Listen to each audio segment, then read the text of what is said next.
ठाकरे गटाचे खासदार आणि लोकसभा उमेदवार विनायक राऊत यांनी नारायण राणेंचा चांगलाच समाचार घेतलाय आणि उदय सामंतांना चिमटे काढलेत। नारायण राणेंनी पत्रकार परिषदेमध्ये कोण किरण सामंत असा उल्लेख करत सामंतांचा अपमान केला होता आणि त्याच वेळी नारायण राणेंचे जहाज बुडाल्याचं राऊत म्हणालेत।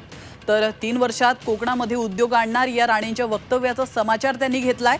तर राणेंच्या मते उदय सामंत उद्योग मंत्री असून काहीच काम करत नसल्याचा अर्थ निघतो असा चिमटाही राऊतांनी घेतलाय।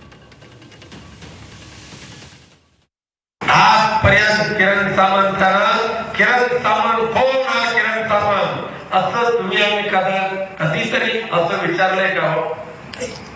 तर या बकासुराने विचारलं ना।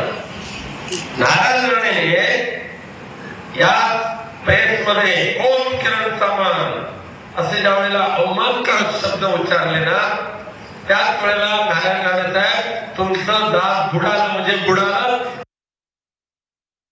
3 वर्षामध्ये उद्योगांना म्हणजे उदय सामंत उद्योग मंत्री आहे, परदेशामध्ये जाऊन रत्नागिरीमध्ये जरी नसले तरी देशामध्ये किंवा महाराष्ट्रामध्ये उद्योग आणायचं काम करतात।